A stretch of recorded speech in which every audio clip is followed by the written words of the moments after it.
사실은 호감 가는 이성이 생긴다면 마음이 뛰는 것은 남자나 여자나 똑같이 동일할 것입니다. 그런데 우리가 그 표현하는 것에 너무 인색하고 그리고 안 해버릇했기 때문에 정말 좋아하는 사람이 나오는데도 불구하고 표현을 못하는 경우가 있어요. 그래서 요즘 연애 프로그램에 뭐 플러팅했다, 플러팅이다 뭐 이런 이야기가 많이 나와서 저도 간단하게 플러팅 방법에 대해서 써놓기는 했었는데요. 만약에 여러분들께서 우연히 길을 가다가 정말 괜찮은 사람을 보고 내 마음에 드는 이성을 만났다. 그럴 때는 정말 조심해야 되는데요. 따라갔다가 괜히 따라다니다가 스토킹으로 신고당할 수도 있으니까 그럴 때는 여러분들 아주 조심스럽게 접근을 해야 되기 때문에 제가 이곳에서 말씀을 드릴 수는 없을 것 같아요. 그러나 사내에서 서로 웬만한 정보는 알고 있고 신원이 확실하다. 이러한 관계에서 내가 저 사람에게 어떻게 표현을 하지? 이런 경우를 한번 예를 들어서 말씀을 드리는 게 좋을 것 같거든요. 그렇다면 저 같으면 이렇게 하라고 전해드릴 것 같아요. 첫 번째로, 내가 하루는 우연하게 엘리베이터를 탔는데 우리 회사에 수백 명, 수천 명의 여직원 중에 정말로 마음에 드는 여직원이 눈에 띈 거예요. 그렇다면 이렇게 한번 하시는 거예요. 그러면 그 여인을 만난 시간을 한번 기억해 보세요. 그 여인의 출근 시간은 보통 사람들이 출근 시간이 일정하잖아요. 버스를 타는 시간, 전철을 타는 시간이 거의 일정하거든요.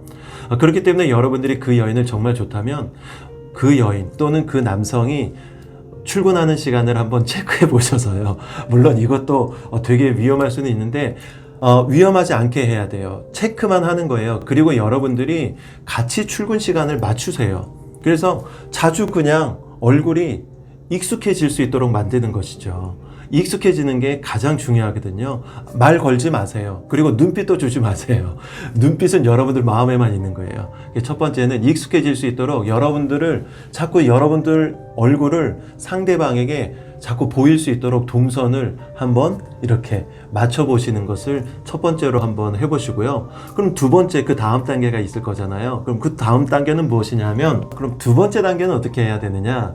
자, 첫 번째는 서로 우연히 마주치는 것처럼 해서 내 인상을 그분에게 자주 심어주었다면, 여러분들께서 그분에게 관심이 있다면 그분이 어떤 옷을 주로 입는지, 옷 입는 것을 보면, 또 그분의 헤어스타일을 보면, 그분이 들고 다니는 가방을 보면 그분이 무슨 컬러를 좋아하는지 직감할 수 있을 거예요. 그러면 그분이 좋아하는 컬러의 옷을 한번 입어보세요. 그리고 나서도 말 걸면 안 됩니다. 아는 척 하지 마시고요. 그냥 또 지나치세요. 그러면 상대방은 저 사람 나하고 여러 번 봤는데 내가 좋아하는 옷을 입었네? 내가 좋아하는 향수를 뿌렸네? 이런 식으로 스치는 듯 호감이 생기기 시작할 겁니다. 자, 그게 두 번째 방법이고요. 그리고 세 번째 방법 알려드릴게요. 세 번째 방법은, 만약에 같은 건물에서 근무를 하시는 분이라면 자연스럽게 한번 인사를 나눠보세요. 그 인사는 이렇게 손으로 하는 것도 아니고요. 간단한 눈인사 또는 목례 정도입니다. 이러한 목례나 눈인사가 상대방에게 친근감이 있다 라는 그러한 표시고, 나는 너를 알고 있습니다, 이러한 표시이기 때문에 전혀 신뢰가 안 되는 부분에서 눈인사와 목례를 그분에게 해서 제가 여기 있습니다, 이것을 심어주는 것이죠. 자, 그리고 다섯 번째로, 마음에 드는 이성에게 나를 표현했다면, 그리고 여러분들이 한번 용기를 내서 그분에게 말을 한번 걸어보세요. 어떻게 하냐면, 안녕하세요, 우리 자주 뵈었네요, 기타 등등 여러 가지 것이 있을 텐데, 여러분들 지금 제가 말씀드린 이 플러팅의 방법은 사실은 아주 오래전에 고전에 나왔던 보편적인 이야기입니다. 요즘 MZ세대들이 들으면 우스울 수도 있겠는데요. 그러나 가장 일반적인 것이 가장 효과적일 수 있으니까 한번 해보시고요. 중요한 것은 과하지 않게 해야 됩니다. 과하면 그것이 상대방에게 피해를 줄 수가 있게 되고요. 절대로 피해를 주는 것은 사랑이라고 볼 수가 없어요. 사랑은 피해를 주지 않습니다. 그러므로 꼭 그렇게 한번 해보시고요. 그리고 여러분들 사랑을 잘하고 싶다면, 그리고 사랑을 진짜 이루고 싶다면 꼭 해야 될 게 있는데, 그것이 바로 노력입니다. 아무런 노력 없이 사랑을 얻을 수가 없어요. 그러므로 여러분들께서 누군가를 사랑하고 싶다면 여러분들의 제스처를 바꾸시고요, 말투를 바꾸시고요, 옷 입는 스타일을 바꾸십시오. 그 스타일을 바꾸지 않고서는 절대로 이성의 마음을 흔들 수가 없을 거예요. 물론 지금 여러분들의 헝클어진 스타일까지도 좋아하는 사람이 나타난다면 너무너무 좋겠지만 대부분의 사람은 그렇지 않거든요.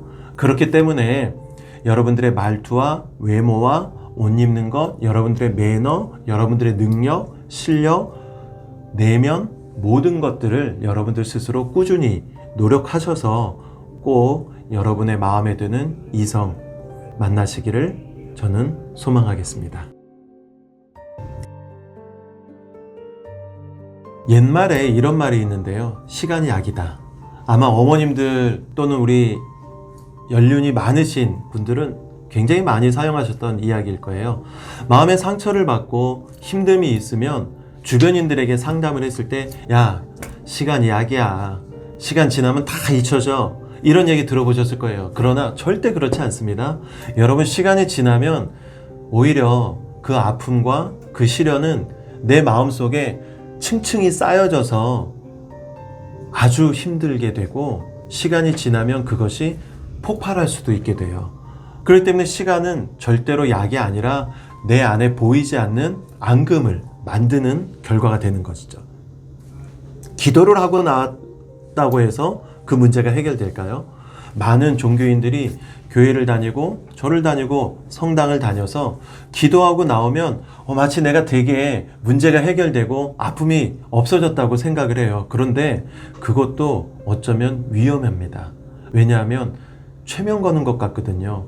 그래서 내가 예배를 드리고 무언가 만족을 누린 다음에 밖에 나오면 내가 무언가 된 것 같지만 또 하루 이틀이 지나면 그 생각이 다시 나오게 되잖아요.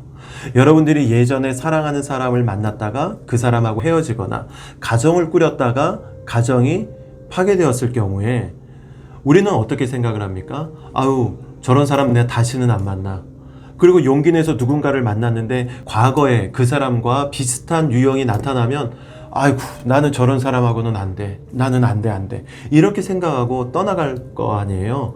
그것을 심리학적인 용어로 여러분들이 잘 아는 트라우마라고 이야기를 하죠. 그런데 저는 이렇게 이야기를 합니다. 트라우마는 없다는 것이죠. 트라우마는 내가 만들기 시작하는 거예요.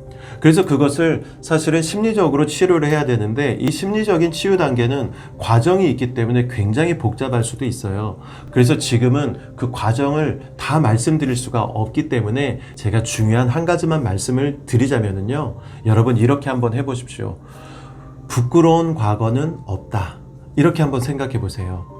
여러분들이 경험을 했었던 사랑이든지 일이든지 어떠한 부분에서 실패로 나에게 상처로 줬던 것이 사실입니까? 그것이 팩트입니까? 그것이 팩트라면 절대로 바뀌지 않겠죠. 그것이 부끄러운 일이든 그것이 자랑스러운 일이든 즐거웠던 일이든 슬펐던 일이든 사실은 바뀌지 않습니다. 내가 그것을 부끄러워한다고 해서 그것이 바뀌는 것이 아니고요. 내가 자랑스러워한다고 해서 그것이 바뀌는 게 아니에요. 그러므로 내가 그 과거의 것들을 그냥 수용하는 것이죠. 수용하는 즐거움을 여러분들이 누리다 보면은요, 과거의 일들이 트라우마로 쌓이지 않게 됩니다. 그것이 트라우마로 쌓이지 않으면 부끄러운 과거는 이제 없는 거예요. 물론 자랑하고 싶은 좋았던 과거도 없는 것이죠. 단지 그것을 사건으로만 보는 겁니다. 내가 그 과거의 것들을 부끄럽다고 생각을 하면 계속 그 부끄러운 것을 감추기 위해서 나의 미래는 발전적이지 못하게 되거든요. 그러므로 오늘 이 영상을 듣는 여러분들, 책을 또한 읽으신 우리 독자님들 꼭 한번 마음속으로 다짐해 보셨으면 좋겠어요. 나에게 부끄러운 과거는 없다. 그 부끄러운 과거는 사실일 뿐이지 나에게 부끄러움을 줬던 것이 아니다. 내가 연인과 헤어졌던 일은, 가정에 어려움이 있었던 일은 사실인 내 인생에 있어서 사건일 뿐이지 그 사건은 나에게 부끄러움을 주는 것도 아니고 나에게 기쁨을 주는 것도 아니다. 아무것도 아닌 단지 사건일 뿐이다. 라는 이러한 마인드 컨트롤이 굉장히 중요한 시점이 되었던 것입니다.